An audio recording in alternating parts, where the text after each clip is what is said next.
Good morning, everyone. Thank you for joining me on the return of the Apprenticeship Diversity and Social Mobility Forum. I'm privileged to be leading on such an important and critical subject matter for the Pathway Group and with such esteemed guest speakers and forum attendees. So thank you very much for attending. What we hope will be a really interactive session, so please get involved. Just really looking at the issue of social mobility, equality, diversity, inclusion, and equity of opportunity. It really should be at the forefront of everything we do, all of our thoughts, in terms of how we work on a day-to-day business, business, in terms of what we do within our business, in terms of everything we do, it should be at the forefront. It's pivotal to making a positive change in socioeconomic issues and embracing the society we live in, and ultimately to improve the lives of marginalised communities, and that's what we're here to do. We as the Apprenticeship Diversity and Social Mobility Forum, we're choosing to do this via apprenticeships, employability and employment.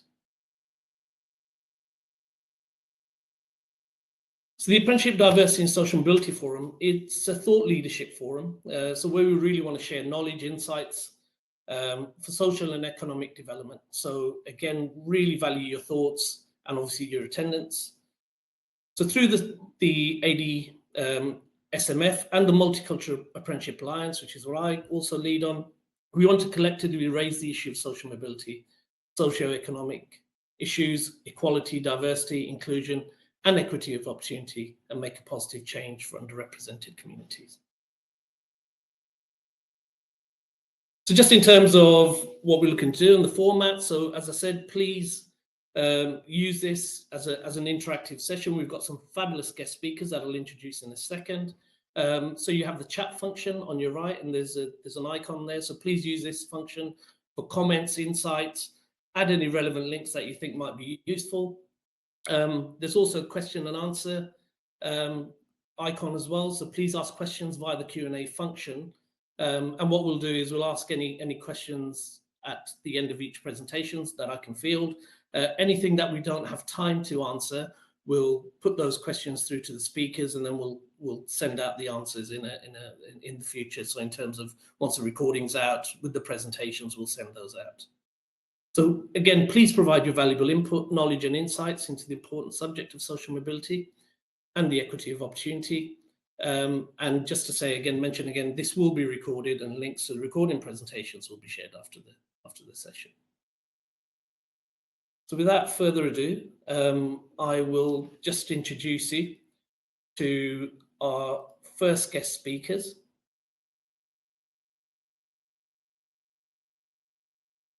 So our first guest speaker is Phil Kenmore. So Phil is the Director of Corporate Development at Partnerships at the Open University and leads on the portfolio within the commercial unit.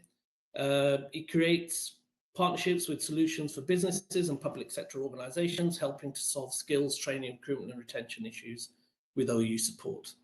Before joining the OU, Phil had a career spanning being an executive director of an NHS hospital, a partner in a global management consultancy, and running his own business. In consulting, Phil worked in both UK-wide and global roles.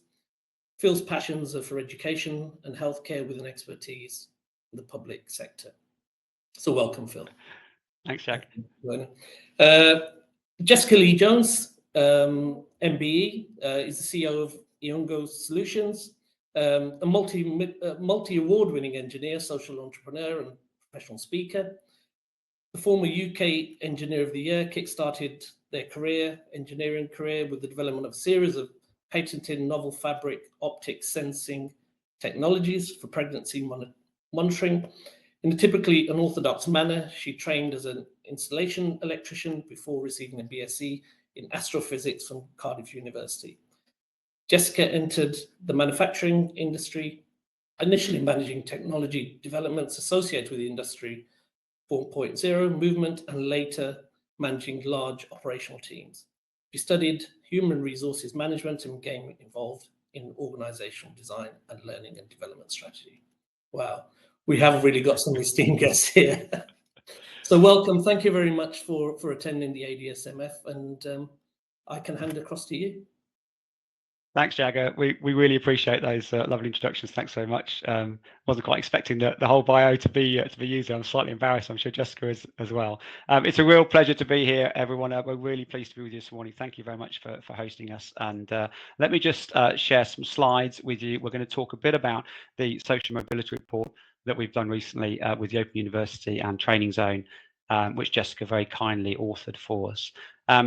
I just wanted to start with a very brief introduction to the Open University. I'm sure some of you, of course, will know the Open University, but I just want to say a little bit about ourselves and our position in terms of social mobility and why it's so important to us and why we do the work that we do around social mobility. There's just a little, you already had the bios from us, so that's that.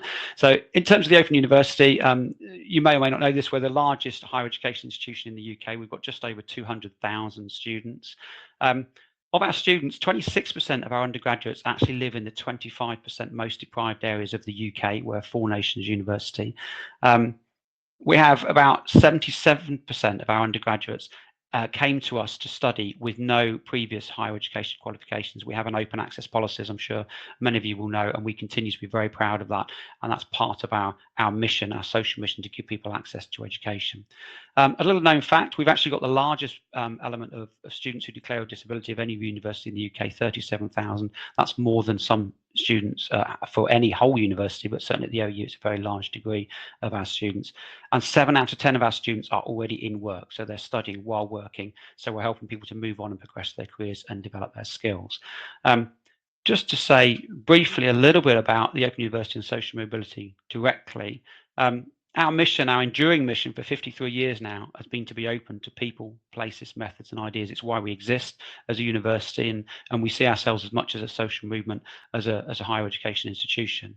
Our vision is about making sure there's life-changing learning that enriches society, and that's what we aim to deliver, and that's what we work really hard to do as much as we can. We have a relatively new strategy. We've refreshed our strategy recently, as many universities have, of course, and we've got 5 key goals for our strategy, and one of our most important, is equity. And that's one of our key goals because that's core to everything that we do, trying to ensure the greater diversity at all levels of the university itself and inclusion in every aspect of how we work and what we achieve with our students and with society as a whole. Improving our reach across different communities and different types of students and communities to allow them to access higher education is another one of our key goals, and that's very, very important to us. So social mobility underpins a huge amount of the work that we do and is foremost in lots of our thinking in terms of how we plan to work with students. So we're here today to talk about the Enabling Social Mobility white paper, as I say, that Jessica very kindly agreed to author for us. I'm going to hand over to Jessica really to just talk us through the aspects of that paper that we want to highlight to you today. Jessica. Thanks, Phil, and welcome everybody. Good to see so many of you here. I see lots of people putting in the chat where they're based today. I'm in sunny Blackpool, so I'm currently visiting Blackpool College for the Institute for Apprenticeships. So good to be able to join you from up north. It's much colder up here than where I'm from, I have to be honest, but I'm getting used to it. Anyway, I just wanted to start by really sort of, I suppose, following quite an overwhelming introduction. I just wanted to start by really explaining why this is an important subject to me and you know, alongside the OU, why we felt this was an important topic to write about for businesses. So a little bit on my personal background, I suppose. So I came through an inner city Cardiff school. We didn't have a sixth form. I'd never heard of an A-level. Freshers was a TV program at that point in time. So I suppose what I'm saying is I came from an area where there was third generation worklessness. There were no major companies other than the steelworks, which was behind the school and polluted into the school every day. There were no kind of institutions. So we literally had a primary school, a secondary school, and a doctor's surgery. So there wasn't really a huge amount to aspire to, I suppose. And with that, there weren't many opportunities. But there was a lot of talent. The trouble was that most of us, you know, we either wanted to be sort of footballers, drug dealers, or reality TV stars, because that's all we could really see around us. I wanted to be a software engineer. I was always a little bit different. I wanted to be a software engineer. I had it in my head that that's what I wanted to do. I started my career as an apprentice electrician, as Jagdeep kindly pointed out, before getting involved with something called the Engineering Education Scheme Wales. So for those of you obviously not in Wales, there's a similar scheme in England. And really what this did was create opportunities for young people, 16, 17-year-old young people, to work closely with industry. So creating that link between kind of employment and education. And it was designed really to give those young people an experience whilst also allowing those companies to invest in their local communities. So I got partnered with a local medical manufacturing firm in a different district of Cardiff, and developed a series of fibre optic sensors for detecting uterine contractions. So we were looking at preterm labour. And the solutions that I developed were very simple, but they managed to save the company around 99% of manufacturing costs. And that created opportunities to sell some of that technology into sort of emerging markets where, you know, I'll give you an example. Ethiopia has or did have a horrendously high maternal and infant death rate. So we were able to take this technology and sell it into different markets to really kind of help people. And with that, I became the first female UK Young Engineer of the Year. 6 months later, I was invited to study astrophysics at Cardiff University, a bit of a twist from the electrical apprenticeship. And you know, I was the first in my family. It was initially a huge step up for me. I wasn't ready for that kind of academic challenge, but I eventually went through it and graduated top of my class. So somebody invested in me, somebody gave me an opportunity, right? And I'm, as a result, a firm believer that talent is everywhere, but opportunity often isn't, or even if it is, at least it isn't visible to many of us. But I also believe that we can change that. And I do believe that we can unlock hidden talent. We as kind of business owners, L&D managers, can fuel organizational growth and innovation capacity, and help to contribute to creating more prosperous communities. So the OU and myself and Training Zone, as well as the other partner on this report, we were really kind of aligned on wanting to create a very practical guide, a very matter-of-fact, practical guide to enabling social mobility in the workplace, to empowering L&D managers to understand and to speak about social mobility, and to introduce different initiatives, tried and tested initiatives in many cases, but also new initiatives, to really boost the social diversity of their workforce and as I say, contribute to creating more prosperous communities, but also actually to improving the performance of their business. Next slide, please. Thank you, Phil. So I'll just wait for that to come through. It's not moved my end. Ah, there we are. Perfect. Okay, Apologies. so as you can, that's okay. I'm on it. So there are a broad range of topics that are covered in the report, and many of these will be familiar to you. So I won't dwell on some of the more sort of academic stuff. But really what the white paper does is take us on a journey from recognizing and defining social diversity and social mobility, what it means, how you can recognize it, how you can measure it, through to doing a deep dive into some of the, what I would call hidden socially diverse talent pools. So we selected 3, partly because we had about a 4,000 word count and we could have written about this for weeks and weeks. So we selected 3 that we thought were quite interesting and maybe aren't often considered. But of course, you know, notwithstanding that there are many, many more hidden talent pools. And often it is geographic, and it is, you know, sort of specific characteristics within your community that you may be able to identify other talent pools. But in this report specifically, we focus on 3 groups. So refugees and asylum seekers, we look at people in secure environments, and we look at former elite sports professionals. So these are areas, I suppose, where as a business and also with the OU's experience, we have had experience in dealing with these specific groups and demographics of people. And so what we tried to unpick was the unique experiences and the unique contributions that these particular underrepresented groups could offer our organizations, beyond, you know, sort of things that maybe other groups could offer, but also the specific barriers that they face in engaging fully within the workplace. And we felt that that was really important because, you know, as I said at the start, really, where I came from, there was lots of talent, but the biggest barrier for us was not being able to see those progression routes. So if you could give kids from my school visibility of what they could do and give them a step-by-step path to achieving that, then they could do that. So it was very important as part of this report that not only identifying groups that could add value, but actually, can we understand their challenges and their barriers? And what we try and do is create some practical sort of hints and tips and practical ideas to really reduce those barriers and empower those groups. So then what we do within the report is we consider the role of the L&D manager or the L&D practitioner in championing social mobility in the workplace. So we try and give them a business case for doing it. So we explain to them the different types of social mobility, you know, and the different kind of talent groups that are out there. And then we look at, okay, how do we build a business case? How do we empower L&D managers to sell this concept of social mobility within their own organizations? So we look at 5 ways that L&D managers can support. So these are leveraging and channeling existing skills and experience to try and boost innovation within the workplace, identifying, accommodating and responding to those specific barriers that we mentioned for socially diverse talent groups to try and create equity. I think for the last 10 years, we've talked about equality, and equality is obviously really important, making sure people have access to equal opportunities, but sometimes that doesn't go far enough. So when we're talking about underrepresented or disadvantaged, socially disadvantaged groups, sometimes we have to go more than just giving them the visibility. We have to go more than just saying there's an opportunity here. We have to help them overcome specific barriers to access that opportunity. So we look at equity.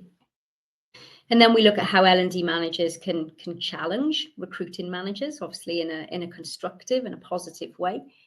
So challenging some of the essential and desirable criteria. So do you really need a degree for that job?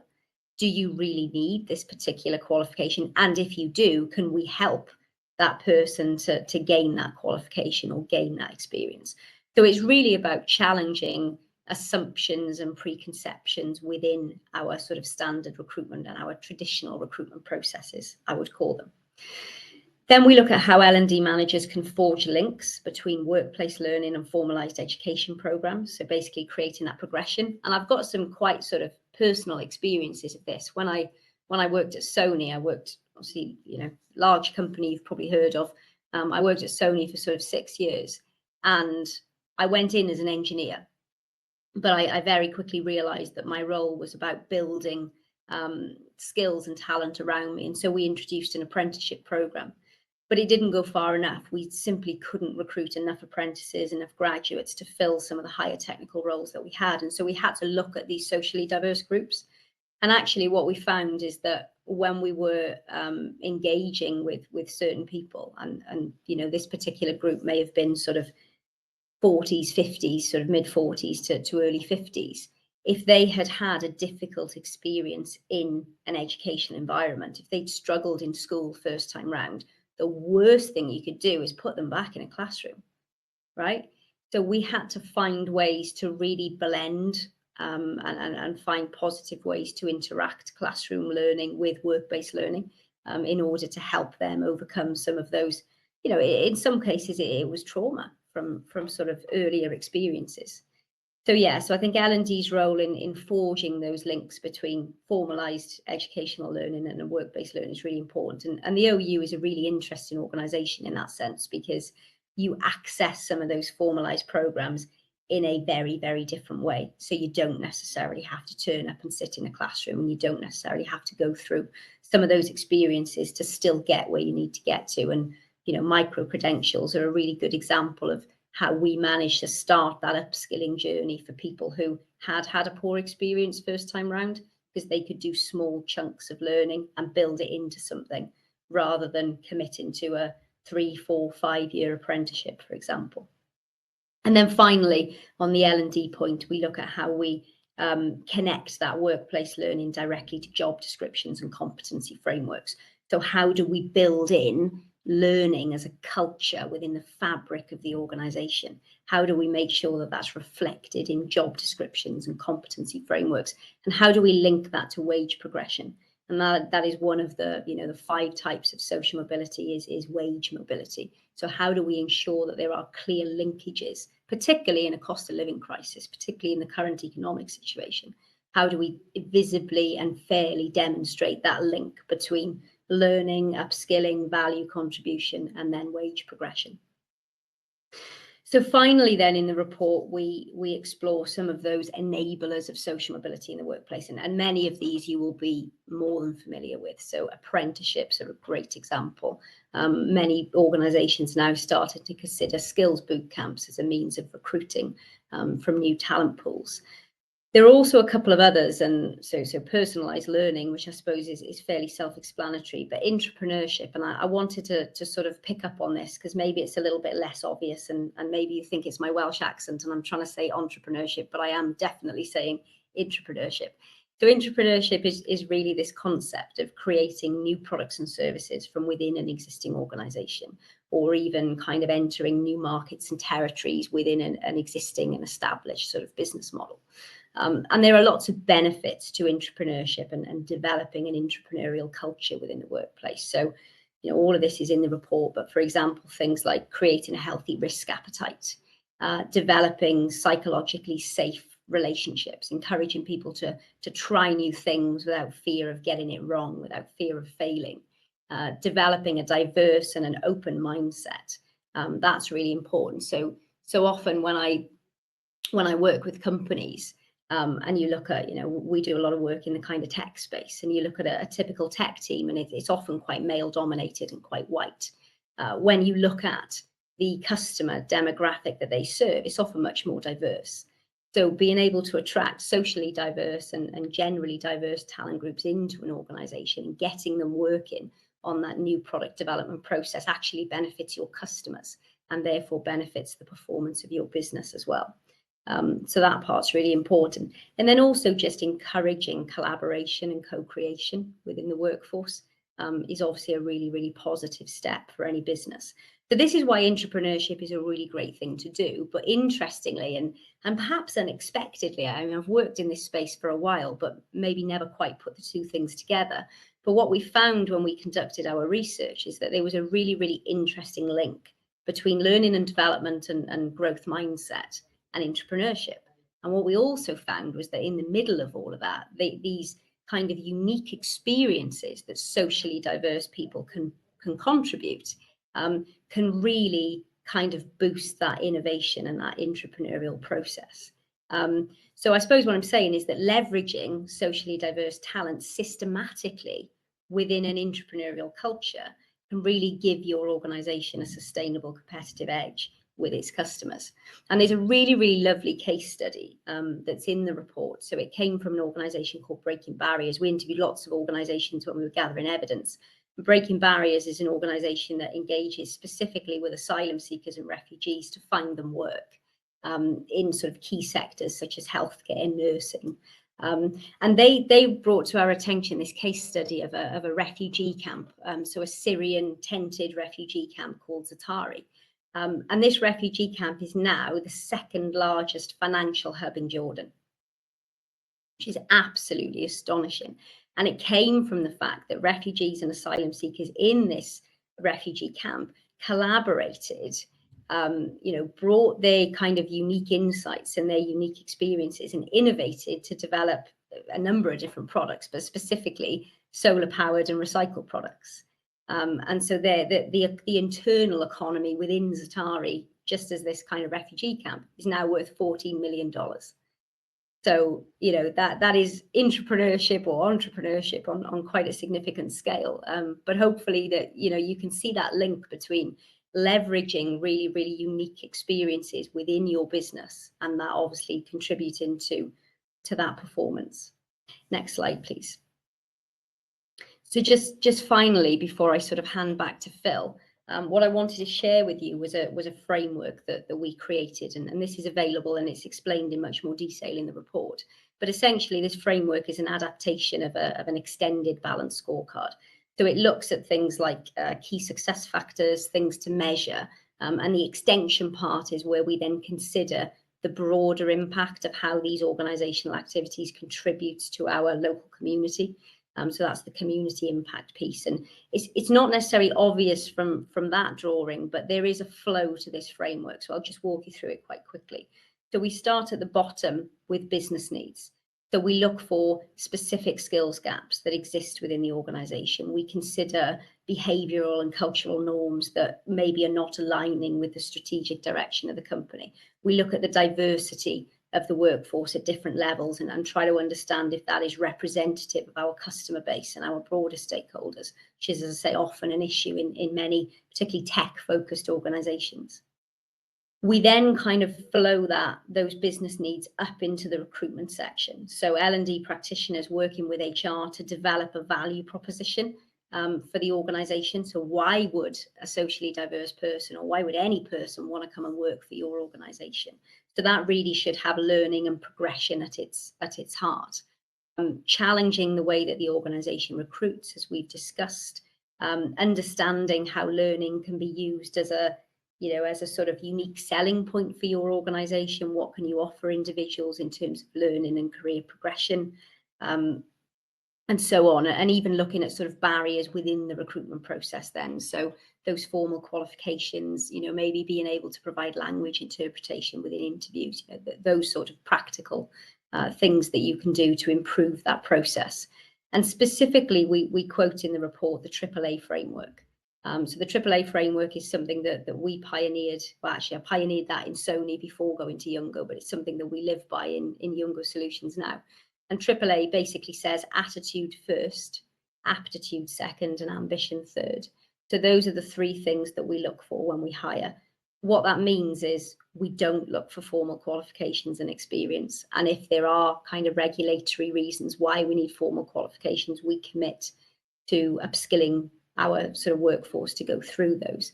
But attitude and cultural fit is often the most important thing. And if you can get that baseline right, and the person has the aptitude, so i.e. with an investment, they could get to the level that you need them to get to, then that's obviously the second point. And the ambition point is quite interesting because that's sort of looking at the longer term. And I think as sort of business leaders and L&D practitioners, we have to look at how a person would fit into our organisation in the long term. So are they innovative? Are they forward looking? Do they want to drive our organisation forward? Are they entrepreneurial? Great. But at the same time, is our organisation in a position to satisfy their progression ambitions and their sort of personal objectives as well? So that's what we consider in the recruitment piece. That nicely flows then into retention, where we look at how we kind of support employees to acquire basic skills and knowledge. We've got a really, really interesting micro-credential. I believe it's free, Phil, that's available through the Open University on digital skills. So if you wanted to have a look at that as an example, I'm sure you could do that as well. But this is really around how can we create communities of practice for key specialisms? How can we create a shared learning environment, a sense of belonging? How can we work with line managers to ensure that line management is effective in identifying and supporting those growth opportunities and stimulating and motivating employees? That moves nicely into progression. So again, this is perhaps more of a policy level, working with HR to inform key policy decisions on how an organisation selects people for upskilling, how it upskills them, how learning opportunities are offered, other forms of progression, sponsorship, sabbaticals. We recently we've got a fantastically talented creative individual working in our business, and we recently sponsored them to do a 13-week sabbatical with the BBC. And the skills that she has brought back into our organisation around complex production management and videography are not only directly applicable, but actually her performance as an individual, having had that experience, has just absolutely excelled. So thinking about progression opportunities in a slightly unorthodox way as well. And finally, that community impact. I mean, why do we exist as organisations? A really interesting case study around dark factories. So what is the point in having a factory that runs itself with the lights off because there's no people in it? It's just robots doing it, right? What is the point in that if there aren't people benefiting from it at both ends, either from the products or from working on it, etc. So the community impact, I think, is a really, really important aspect of this framework. So how do our actions flow through to contributing to the social mobility of our local community? If you have a prison in your local community, how can you help people in secure environments? If you've got a refugee population in your community? How can you help them to increase their social mobility? So I think that's really important, that as businesses we capture that, and we are very deliberate in how we are contributing to our local communities. So I suppose that's a quick overview Fantastic. of the report. I think I'm over time, so I'm going to hand back to Phil. That's brilliant, Jessica. Thank you. It's such a fantastic talk through the report, and obviously that is available, and the link is at the end of the presentation. We just wanted to mention very briefly to finish, and we are slightly over time, just 3 very brief case studies. These are all available on YouTube links, which we can post for you, which are also in the report. Just to highlight really some of the examples, and the first one is from Jessica's own organisation. This is Mason. Jessica, did you want to say something briefly about Mason? Yeah, very briefly. So I met Mason. I mean, he was a 22-year-old, introverted, wouldn't look at you, wouldn't speak to you. He was a repair operator when I worked at Sony, and I took over the repair team. And there was just something a little bit different about him. I mean, he was quite lazy. It was very difficult to get him to kind of do his targets. But what we noticed was that he'd do nothing all week, and then at the end of the week, he'd kind of fix a huge problem and end up exceeding everybody's targets. And so we recognized there was something a little bit special about Mason. And when we sort of sat down with him and looked at his ambitions and what he was interested in, we found he was really, really interested in software. So we got in touch with the OU and put him on a degree apprenticeship. Now, unfortunately, during the pandemic, Mason wasn't able to stay with Sony. So when we moved over to iungo, we took Mason with us. And I suppose that's one of the reasons I wanted to highlight this case study, is that there are lots of apprentices that have been made redundant or have not been able to continue in their posts, and it is possible to translate those apprenticeships over to your organisation. It's a really, really rewarding thing to do. Mason is now our chief software architect and manages a team of 7 software developers, and he's in year 3 of his apprenticeship. That's a brilliant example. Thank you, Jessica. It's so great to hear about apprentices being able to be moved over as well, because lots of people have a misconception about the difficulties of doing that. Very, very briefly, I'll just mention 2 others. I say there are YouTube links available to watch videos of these case studies. I wanted to mention Fola. Fola's a Nigerian-born mum of 3. She had a passion, a desire to be a nurse, to follow in her mum's footsteps. We managed to get Fola onto a nursing associate degree apprenticeship with the Open University and Kent Community Health Foundation Trust, and Fola's qualified as a fully qualified nurse associate now, and being able to move on to full nurse training as well. So she's well on her way to achieving her ambition and following in the footsteps of her mum. Great example there of one of the healthcare apprenticeships that give people so much opportunity to qualify professionally and get into the community of healthcare.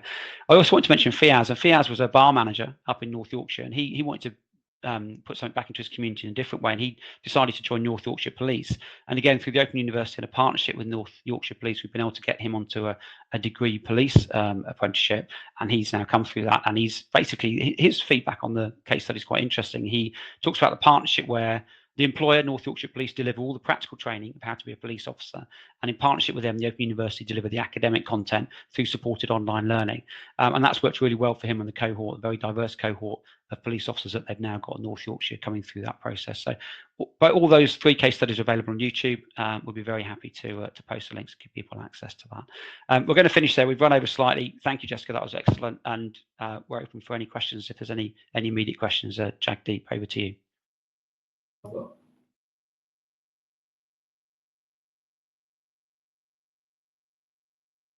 That was really fabulous presentation, Phil and Jessica. Really, really thought-provoking, and some excellent work that you're doing there. Really, really interesting. We will share the links and the presentations and the links to the videos at a later date. I can't really see any questions. I mean, there's been some great comments in terms of how useful it was and how brilliant it was. And I don't know, has anybody got any questions for Jessica and Phil? We can't let them off this lightly. While we're waiting, Jagdeep, someone's just posted the links there, I think. Yes, the links have been. So what we'll do, we'll package everything and then send that across. Fantastic. Okay, we haven't got any questions, but what we will do is, if they want to field any questions through the tab, we'll sort of collate those and then send those across to you, Jessica and Phil, and you answer those at a date. But I really just want to thank you. As I say, it's very, very thought-provoking. A lot of great stuff that you're doing. Very, very informative. Hopefully we can continue this working together and have you at further forums and Multicultural Apprenticeship Alliance meetings and things such as that on such a important subject. Thank you, Jagdeep. It's been a pleasure to be here. Thank you. Okay, thank you. Take care. Bye-bye. Bye-bye.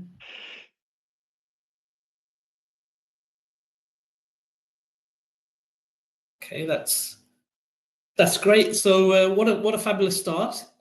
So again, thank you to Jessica and Phil. What we have now, we have Edward Donkor from the Social Mobility Commission. And he's going to present on Apprenticeships that Work for All and Apprenticeships and Social Mobility, Fulfilling Potential report. That's back in 2020. I'll just provide you with an intro to Edward. So Edward Donkor is an experienced policy professional, having worked in advisory roles across central government and arm-length bodies. Edward is currently head of stakeholder outreach at the Social Mobility Commission, with responsibility for commissions, employer programs, working across multiple sectors to create more inclusive and diverse socio-economic workforces. So thank you for joining us, Edward. Hi, Jagdeep. Thank you for inviting me on today. I'll just pop my slides on.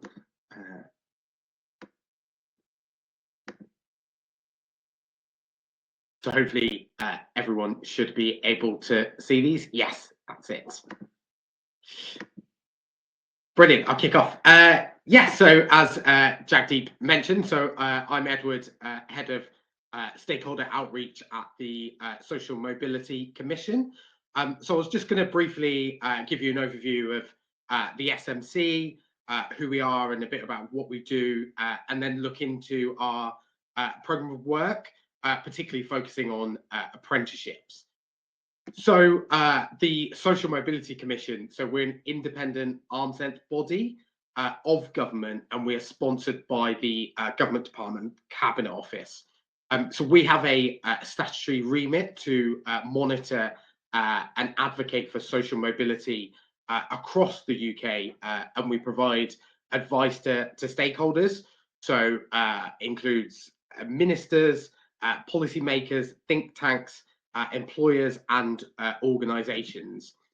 We run an extensive research programme which is dedicated to building an evidence base on what works in improving social mobility. And we also work directly with employers and organisations to create more diverse and inclusive socioeconomic workforces. Move on to the next slide. So what is social mobility?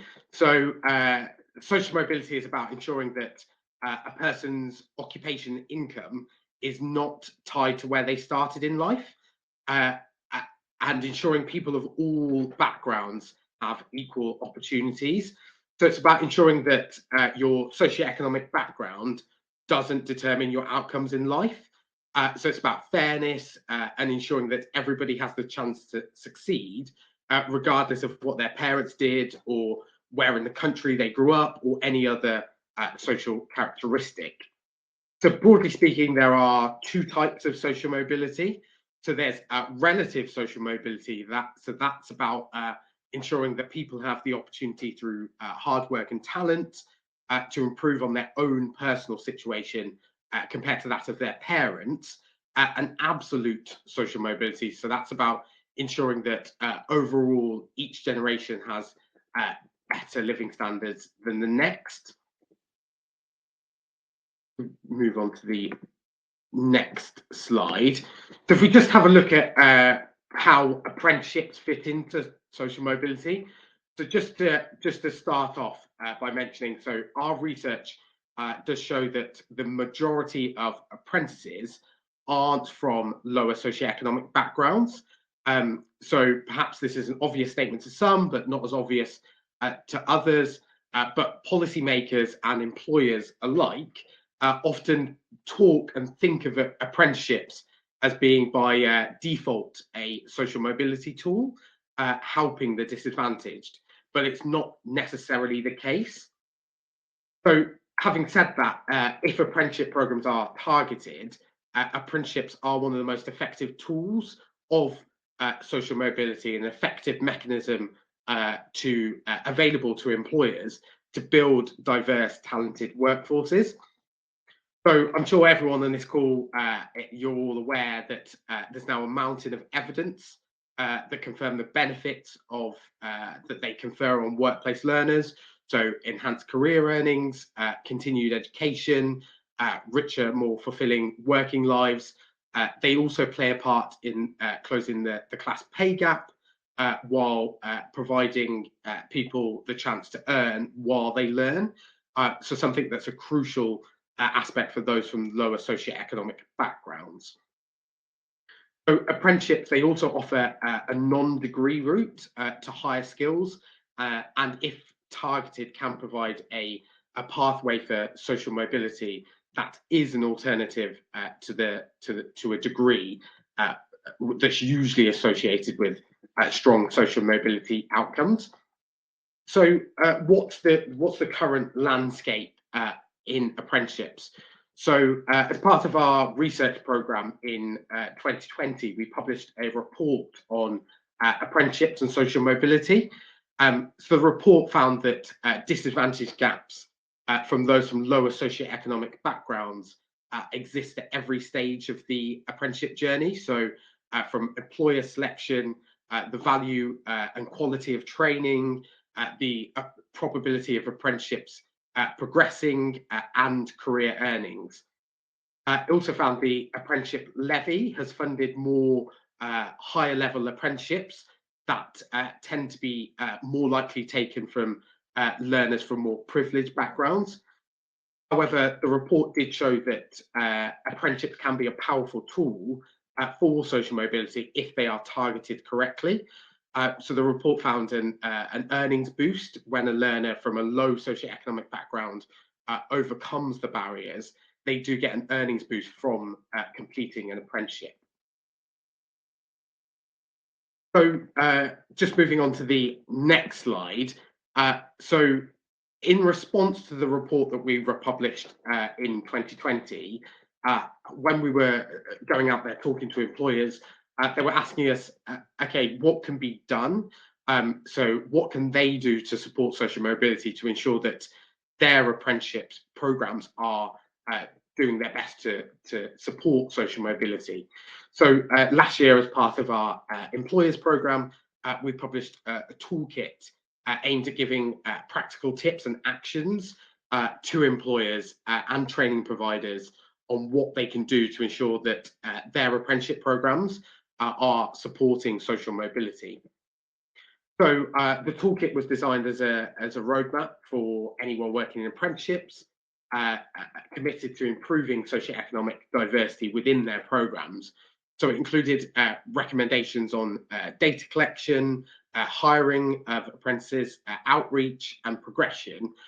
So it also included real life case studies and best practice guidance on how to ensure the quality of the access and quality of your apprenticeship programs to people from lower socioeconomic backgrounds. So what I want to do today is just delve into some of the actions the toolkit identified. So as you can see here on the screen, there's just picked out a few of the key actions in groups. So just to start, we can just take a look at a few of the key actions. So just pulling out data, as that's quite a big one, so we'll start off with that. So data is quite key. So when considering socioeconomic diversity, it is imperative that employers develop better data sets on socioeconomic background, ones that are equivalent to what is currently available for other diversity characteristics. So for employers and training providers, so measuring the socioeconomic background of your apprentices and potential recruits is it's the critical first step in the process. So it helps organisations know what needs to be done in order to improve the socioeconomic diversity of their programs. But we know it's not a straightforward process. So socioeconomic diversity data, it's not as embedded into organizational thinking as other diversity characteristics. So as part of that, we did a research program with employers to find out what would be most useful.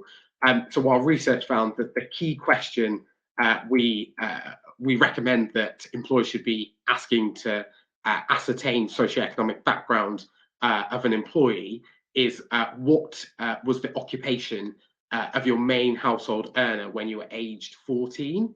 So that's the key question to ask to assess someone's socioeconomic background.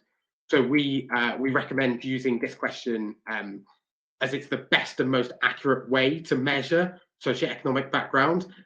It's also the easiest to understand from an employee perspective, and it also gets the highest response rates in testing. So that's the key question to ask to ascertain the data. Let's move on to some of the other actions from our toolkit. So just looking at outreach. So outreach is a really critical step if you do want to build diversity into your programs.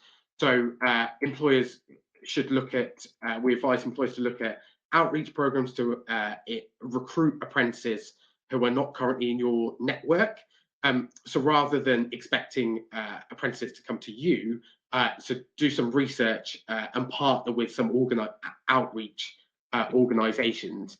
So when thinking about outreach, we suggest that organizations develop a clear picture of who you want to reach and how it relates to your organizational goals. So thinking about backgrounds, experiences, geography and location. So another top tip we advise is provide outreach programs in schools and further education colleges to encourage individuals to consider apprentices.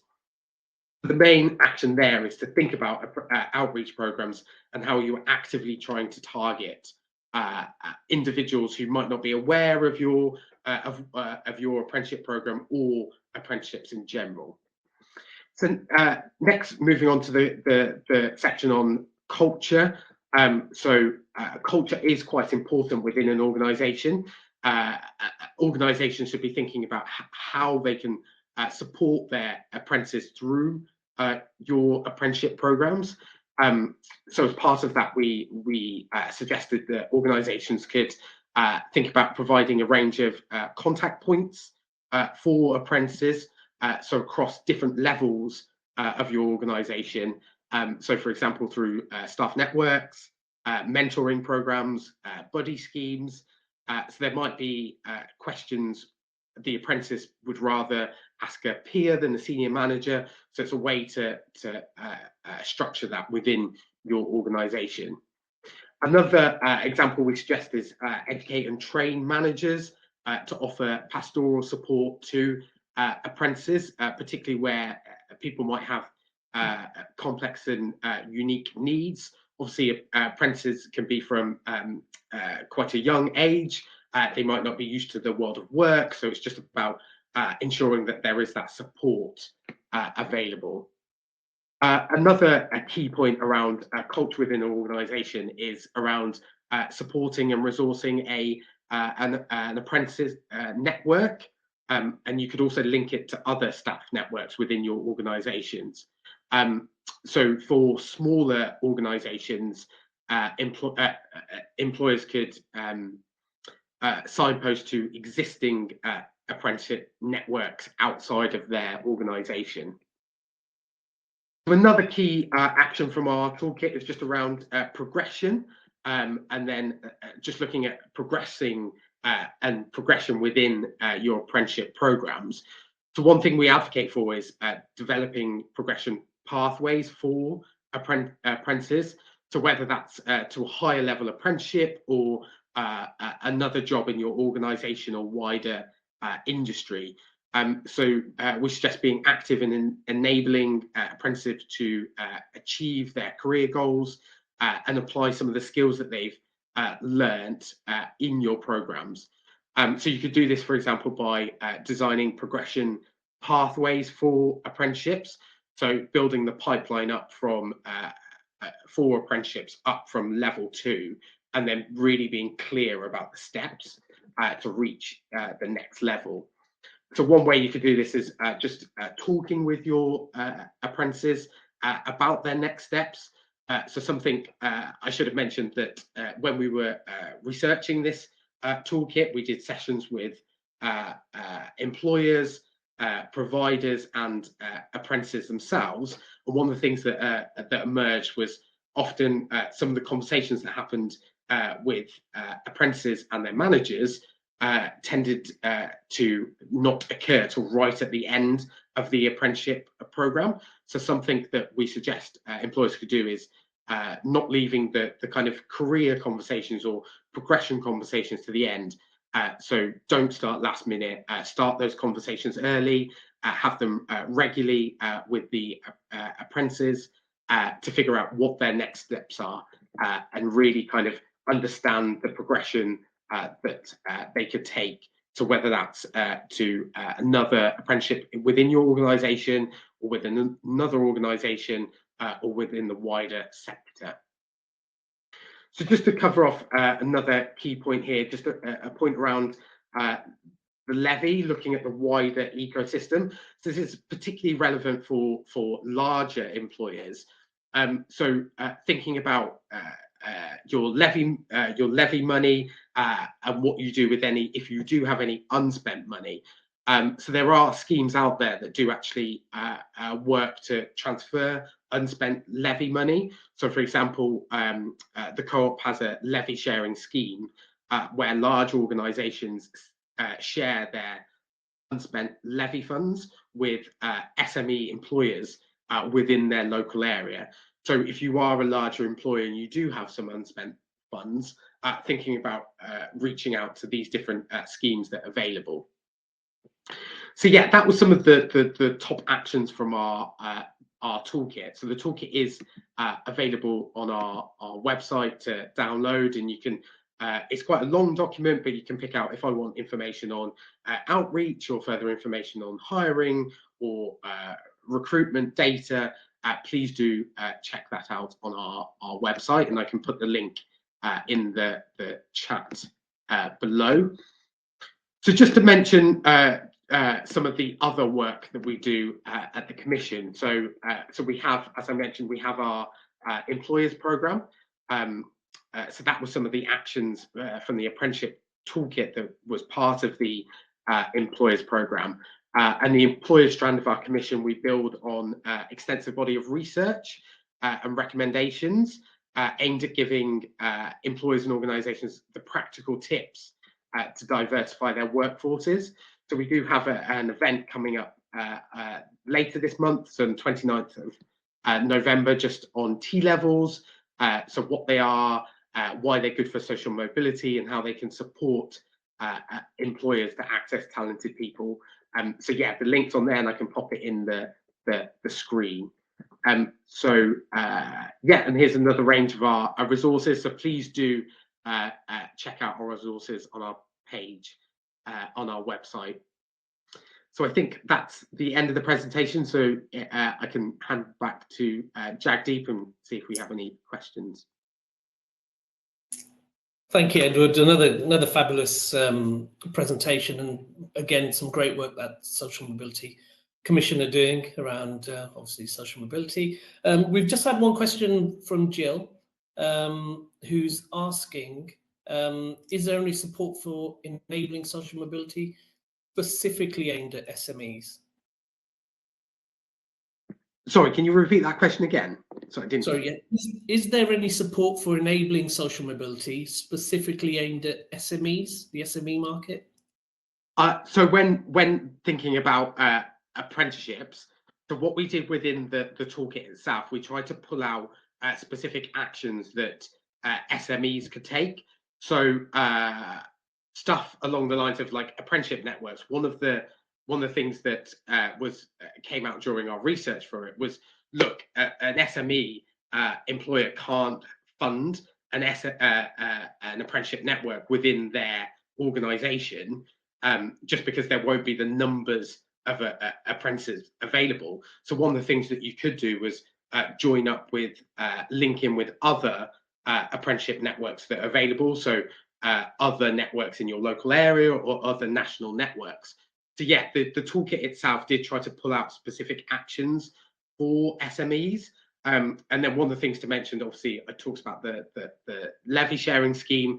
That's obviously for large employers, but they do try to give their funds to SMEs in their local area.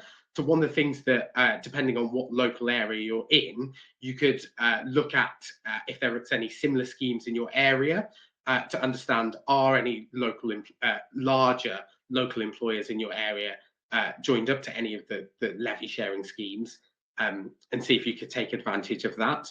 But yeah, if you do go on the toolkit, there's action specific to SMEs. That's great, thank you.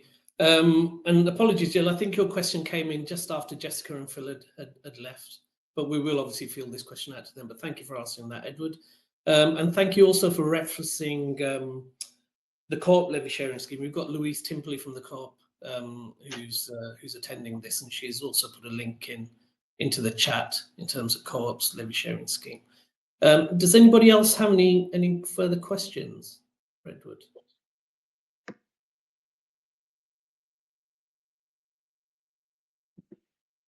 I can't see any further questions. I did get off lightly, so. I think everybody has really so far in terms of presenting, but we have got Kasim after you, so maybe he'll get the brunt of the questions as well. So, and there's also I think Mark's asked around, is there a national and regional list of degree apprenticeships? And Salida has put something in, he's put a link in, but into the chat. But I don't know whether you know of any sort of list in terms of degree apprenticeships.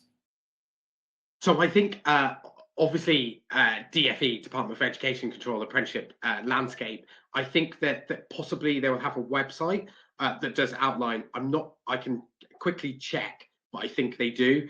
So I'll have a quick look now, and I can post it in the chat if I can find it. That's great, Edward. And just one question for me. So how can organisations actually sort of work with the Social Mobility Commission, get involved in the work that you do? I know I attended a webinar called The Year Ahead, where there was also a consultation document, and then also the pillars that you're concentrating on now. Is there a way that the organisations and attendees from today can actually work with Social Mobility Commission or the work that you do? Yeah, definitely. So we have, as I mentioned, the the employers program. So essentially, it's a program designed to diversify socioeconomically workforces. So we work with cross-sector employers, looking at toolkits, guidance, and our monthly workshop for employers. So something, if any employers on the call were interested to be involved in that, I could pop the link, the contact details, and then they could get involved. So one of the things we particularly find is other employers like to understand what other employers are doing for case studies and best practice. So part of our monthly workshop is showcasing that best practice from employers. So we have a monthly workshop focusing on the different area. So whether or not it's recruitment or data or progression, and then we invite specific employers to kind of outline what they've been doing in whatever area we're looking in that month. So what I can do is I can put my details on there. You can get in touch with me whether or not you want to attend that session, or if it was something you are interested in sharing what your organisation is doing, we can have further conversations about that as well. That's great, Edward. Thank you. And the questions are coming in now thick and fast. Sorry, Edward, we just have to hang on a little longer. So a question from Gavin Hoole, and this is a subject that I'm really sort of thinking about now, is around neurodiversity and how we sort of incorporate that within the work that I'm leading on. So, but Gavin's question is, what do you think of social mobility for neurodiversity groups? So, in particular reference to social mobility, we do look at intersectional elements. So for instance, our report, which is due to come out in, it won't be till next year, is looking at intersectional elements. But on the whole, because we don't own the policy for neurodiversity, that sits with another department, we focus mainly on social mobility and socioeconomic background. So that's the because it's not a protected characteristic, that's our kind of area that we focus in on. So there's the other government departments would look at neurodiversity. So it'd be the disability unit within the wider equality hub within the Cabinet Office, but they definitely they would focus on that, and they've got employers programs. So I can pop the link into the chat if it was something particular that any particular questions on that. That's great. Thank you, Edward. And Serena's just asked, how do we connect with Edward? So we'll obviously share your contact details.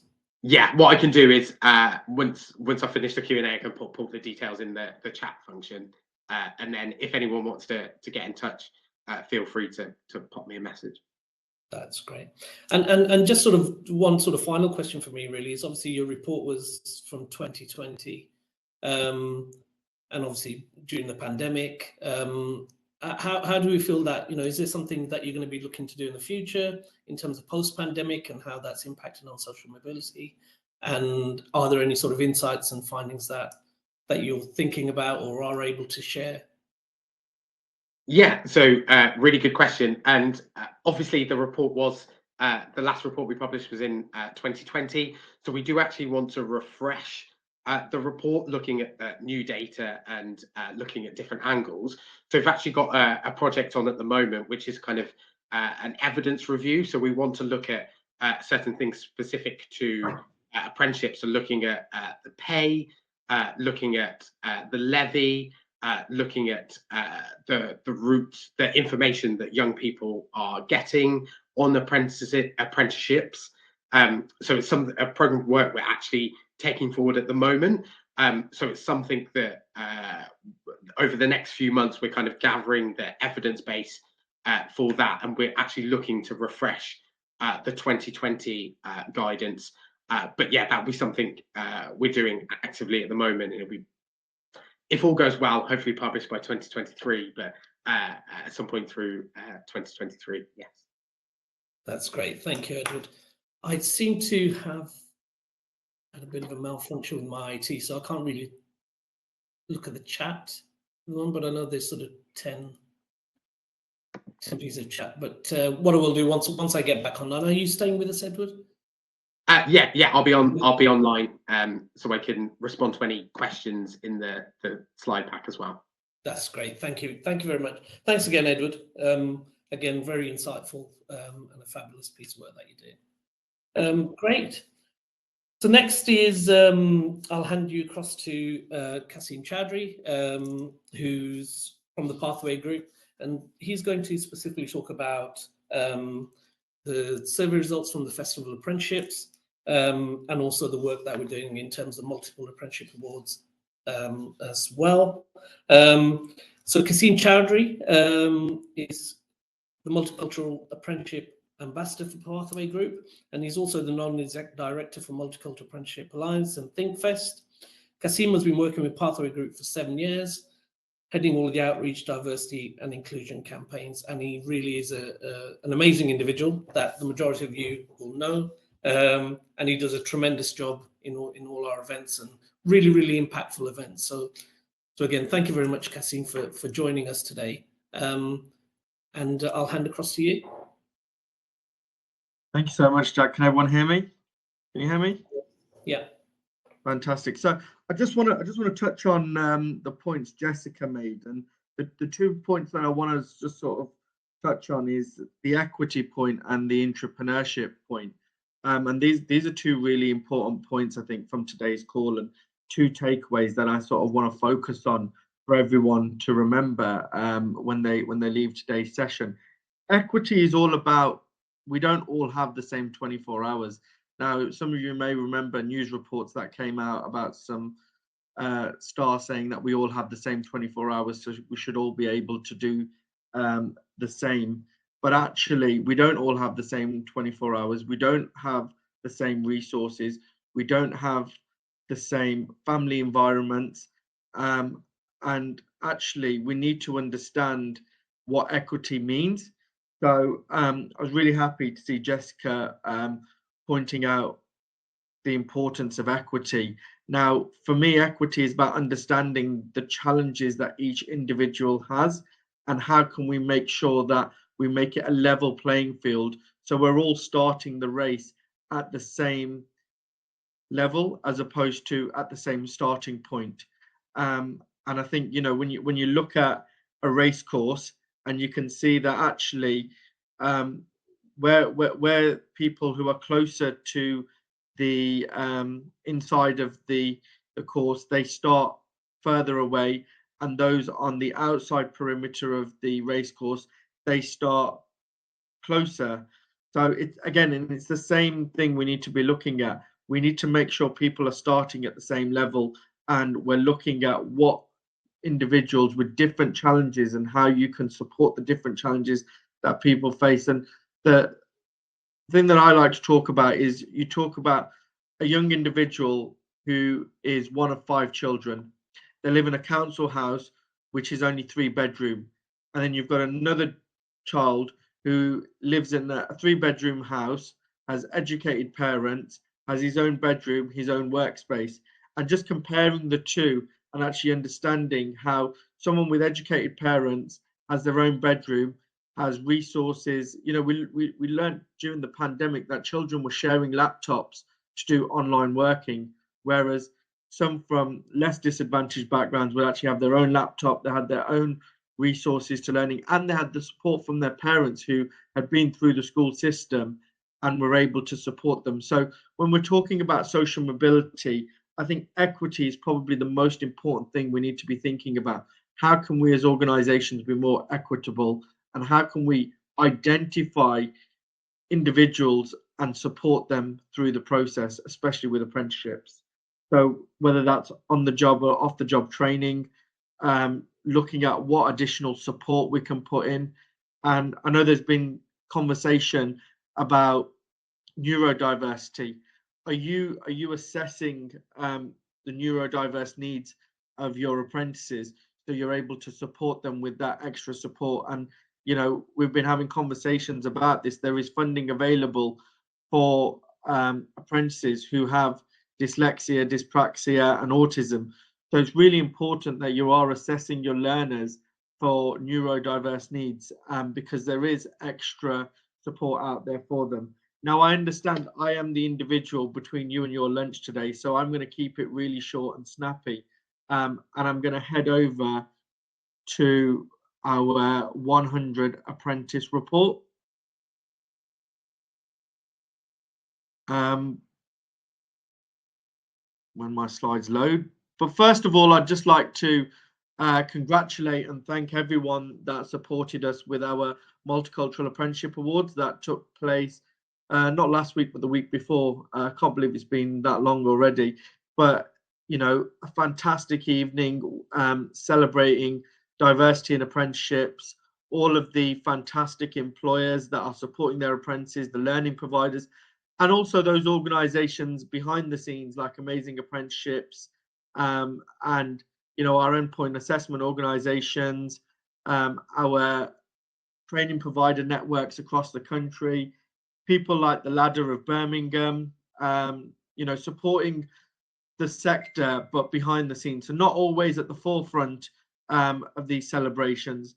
So I just want to give a special thanks to all of those organizations for their support. People like AELP, there's a number of them, and if I forget you, I'm really sorry, but you're all doing fantastic work. As you know, it was a jam-packed evening, lots to celebrate, and I'd encourage you all to get involved again next year. The nominations will be open from National Apprenticeship Week in February, and if you are interested in getting involved in the awards more, please do reach out and feel free to get in contact.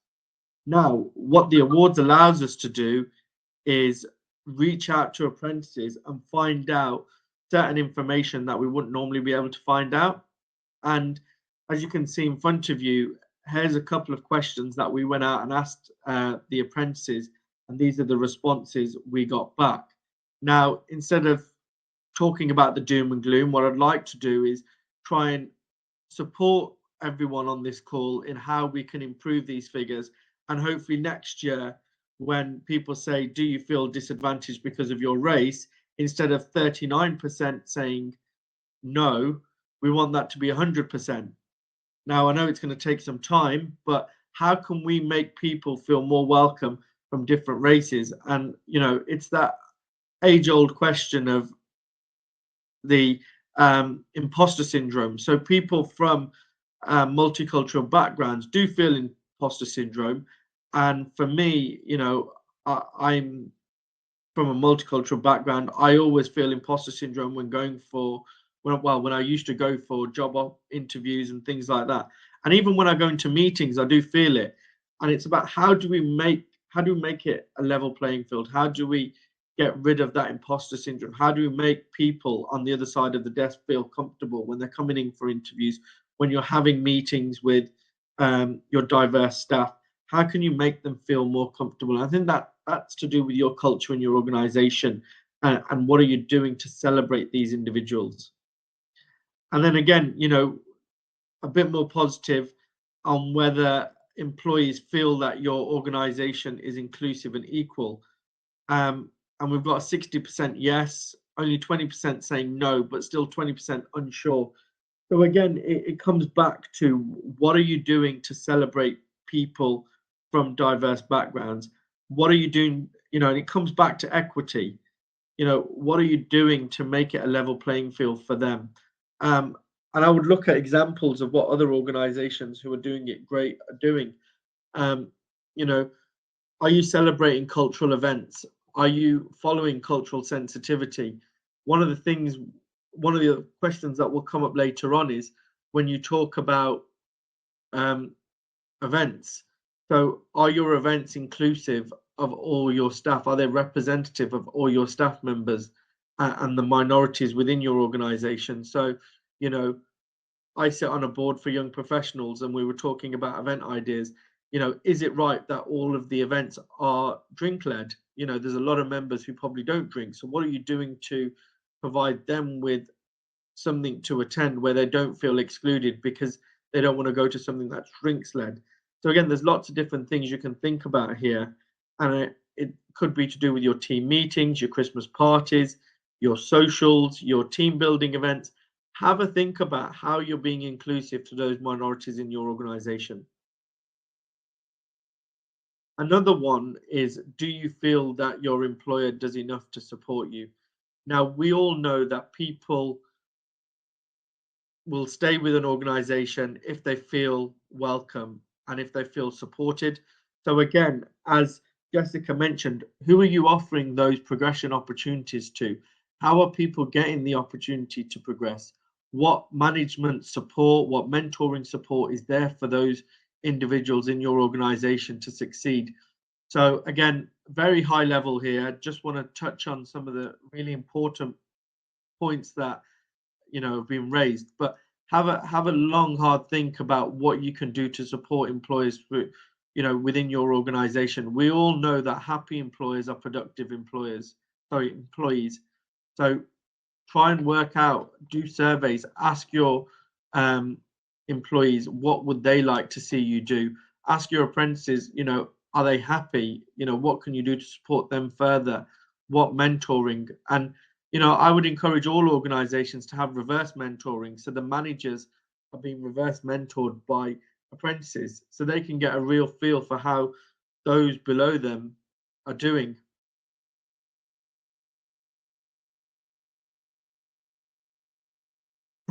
Again, this is an interesting one, bearing in mind that the proportion of people, apprentices, that were asked the questions came from corporate organizations. And a lot of them still don't feel that organizations do enough to recruit from diverse backgrounds. Now, I know this is very difficult for any organization to specifically go out and recruit from diverse backgrounds, but there are things you can be doing. And I believe, you know, if you're engaged with your local community, you're engaged with community and faith groups, you can really fill this void. And I think it's about branding as well. Are you putting your employer brand out there?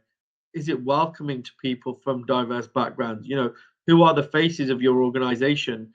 This is very important, because I remember speaking to a young lady who was one of our judges for the awards many years ago, and she said, I only became an accountant because I went to a careers fair where I met a black man who was an accountant, and I genuinely didn't think black people could be accountants.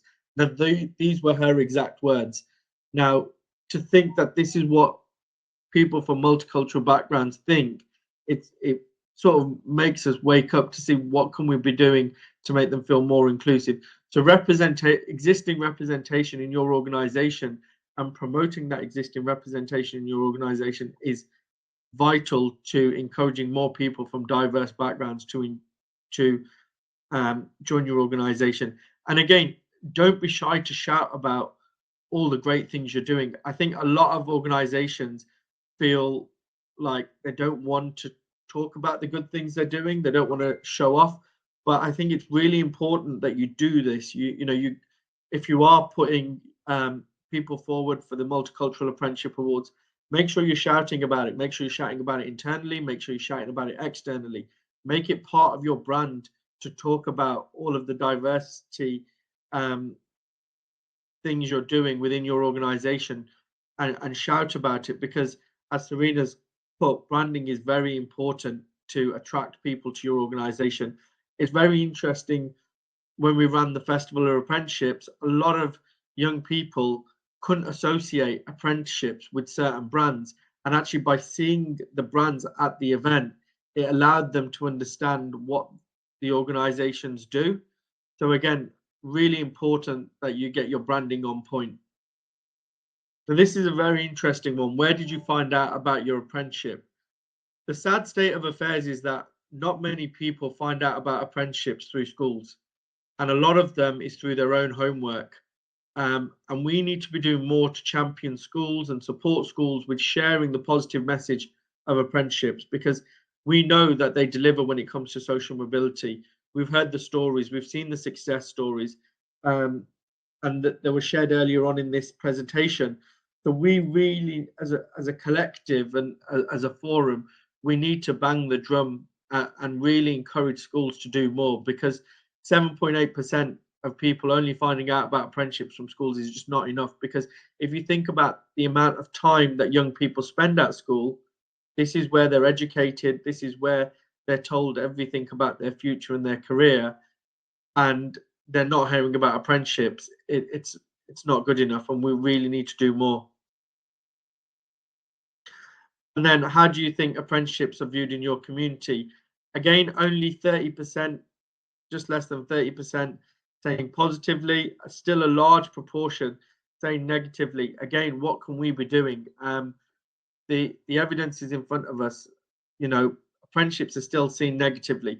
What, as organizations and employers, learning providers, can we be doing to promote apprenticeships? We need to be promoting our role models in our organization. We need to be shouting about it again on social media, in press releases. Anything you can do to promote apprenticeships is going to add value to the sector as a whole. And ultimately, it would support you in getting the best talent on those apprenticeship programs, because we do lose a lot of talented apprentices who may have taken up an apprenticeship but just don't know about them to go into university and to go on to do other things. So when I say to organizations, why is it important to promote apprenticeships as a whole, the reason for that is we are missing out on talent. By not having people see apprenticeships as an opportunity, you are missing out on fantastic talent that could be joining your organization, having left school or college, and be a fantastic part of your organization and helping you to grow. So it is everyone's responsibility to promote apprenticeships. Again, I think we've already covered this. Do you feel work events / socials are inclusive and appropriate for all? 50% said yes, 40% said no, 10% unsure. Again, we've covered this already. We just need to do more to be inclusive, be mindful of people from different backgrounds, be mindful of all the different cultural events that are taking place throughout the year, and how can you incorporate them in your social event calendar. There's lots you can be doing, and you know, if you want any advice on this, please do feel free to reach out. How likely are you to recommend an apprenticeship to others? Again, very positive. 90% of the individuals that we spoke to said they would recommend apprenticeship to others. So, you know, utilize your apprentices. The best people to sell apprenticeships are apprentices themselves. So make sure you're getting your young people out there and get them to talk about your organization and apprenticeships as a whole.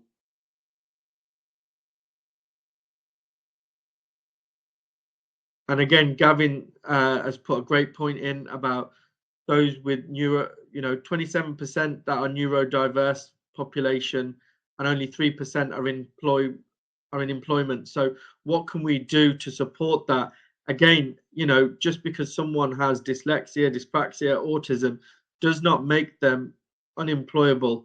You know, we need to be looking at how can we integrate these individuals into our organizations, and it could be just small little adjustments. And again, you know, when we're looking at apprenticeships, there is funding available to support apprentices with neurodiverse issues. So again, please have a look at the different things. And if you need any further support with any of these issues, do reach out to us, reach out to myself, reach out to Jag.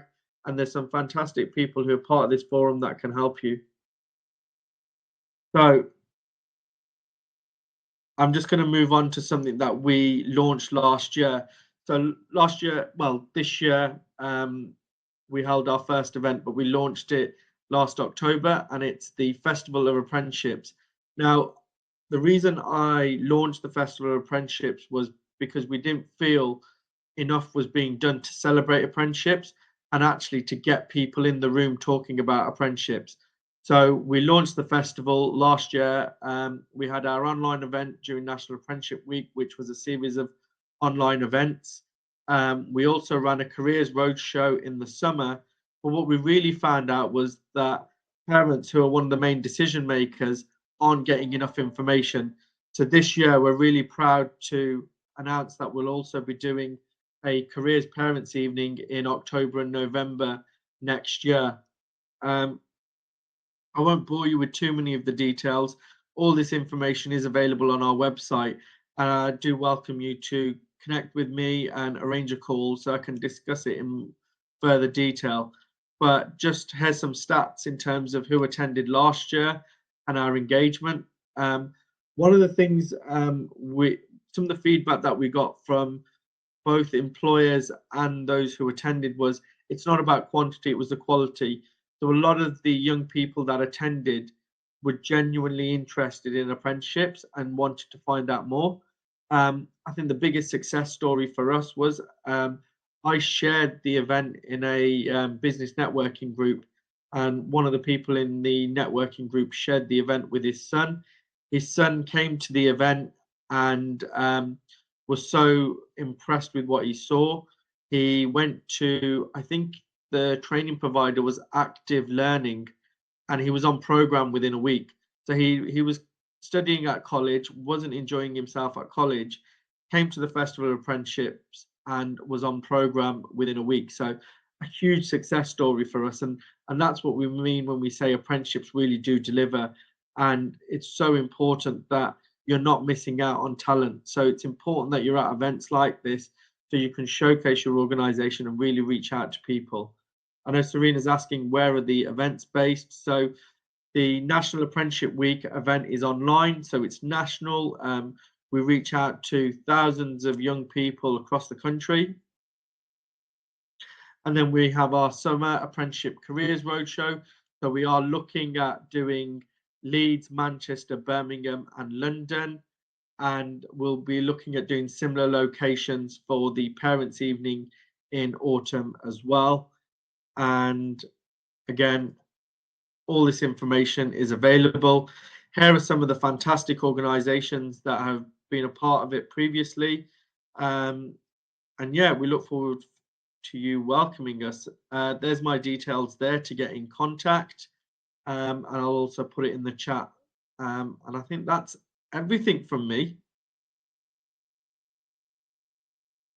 That's great. Thank you so much, Kasim. I know we've actually looked at the stats from the Festival of Apprenticeships, and also looking at sort of Gavin's stat that he's put across as well around those with neurodiversity issues. We've started, but there's a long way to go. And I think in terms of doing this, it is all around sort of collaboration and working together. So there's just a couple of comments. Obviously, you've referenced what Serena said around branding.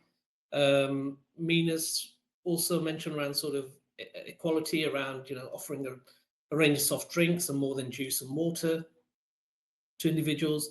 A lot of people just commenting how insightful, how interesting it is. Serena's also asked a question around where the Festival of Apprenticeships will be based and how does the business sponsor the event. That'll be music to your ears, Kasim, I'm sure. All the support. All the support, yeah. Yeah, and those are sort of the questions, and we'll. So Serena, Kasim's provided a link, so if you can take that offline and speak to Kasim directly, and if there's anybody else who wants to speak to Kasim, that's great as well. So, so thank you, Kasim. Thank you very much for that. Really insightful and really useful. And we will be again sharing the slides later. Does anyone have any questions? Is there any questions? We haven't got any questions yet specifically for that. It was just around, as I say, Serena asked a couple of questions around how to sponsor the event and where will the Festival of Apprenticeships be based. Great, thank you, Kasim. Okay, that just leads me to thank you all for attending. Hope you found it useful, insightful, and meaningful. The hour and a half or the 90 minutes has just really flown by. We're looking to hold these on a quarterly basis, so please send out the likes and whatever else on LinkedIn and whatever sort of social media you're on, but also please sort of commit and invest some time to attend these in the future. Really interested in working in collaboration. There's a lot of individuals and organizations who have attended or weren't able to attend that I'd really like to be part of, both the Apprenticeship Diversity Social Mobility Forum, but also the Multicultural Apprenticeship Alliance, again, which again is trying to get a lot of organizations, a lot of thought leaders around the table to really develop this into a campaign, into a movement, in terms of how we can really make that difference and lobby for change. So finally, just to thank the presenters as well. So thank you to Phil, Jessica, Edward and Kasim for joining us. For me, it's been great. As I say, it's been my first one, so thank you very much for being kind and gentle with me. And I really hope to see you at the next one. Probably looking around February for the next one. As I say, they're held every quarter. And then we'll also send the presentations and any questions that you may have. We'll field those to the presenters and send the answers through as well. That's great. Thank you very much.